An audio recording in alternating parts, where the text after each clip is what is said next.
আজি ভণ্টি আৰু মই ওলালো শিৱ মন্দিৰ যাবলৈ। ভিডিঅ'টো পিছে আগতে কৰি থোৱা আছিলে, সেইকাৰণে মোৰ চুলিখিনি দেখিবলৈ পাইছে। এতিয়া যিহেতু মন্দিৰলৈ যাম, গতিকে তামোল পাণ এযোৰ লৈ লৈছো আৰু ফাইনেলি এতিয়া আমি যাবলৈ ৰেডি। যোনে যোনে ভাবিছে চুলিখিনিৰ কথা কিয় ক'লে, তেনেহ'লে তলতে যোনটো ভিডিঅ' লিংক কৰি দিছো সেইটো চালে সকলো গম পাই যাব। বৰষুণৰ পিছে গাড়ীখন বেয়া লগা নাই দেই। আৰু সেই বৰষুণ দিয়া ধুনীয়া বতৰটোতে আমি পালোহি মন্দিৰলৈ। ভণ্টি চাই দিয়া এবাৰ। হয় নেকি? হাই ধেমালি পিছত এতিয়া মন্দিৰলৈ সোমাই যোৱাৰ আগতে প্ৰথমে হাত ভৰিখিনি ধুই লওঁ।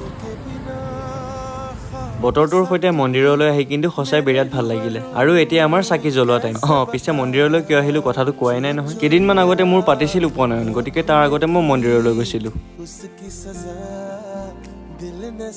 এতিয়া মন্দিৰত চাকি জ্বলাই ভণ্টি আৰু মই গৈ আছো এখন নাৰ্চাৰীলৈ, ঘৰৰ কাৰণে অলপমান ফুল কিনিবলৈ। খালি বেয়া নাপাব, কাৰণ এইবাৰ আপোনালোকৰ কাৰণে নহয়, ঘৰৰ কাৰণেহে কিনিলো। সকলো ফুল এবাৰ চাই শেষত মই এইখিনি ললো। বাজেটৰো কথা আছে আৰু লাগামতেহে ল'ম, যদিও মোৰ গোটেইবোৰ পচন্দ হৈছিলে। এতিয়া এইখিনিকে বান্ধি আজিৰ ভিডিঅ'টো ইমানতে সামৰিছো। দিয়ক আজিৰ কাৰণে বাই বাই।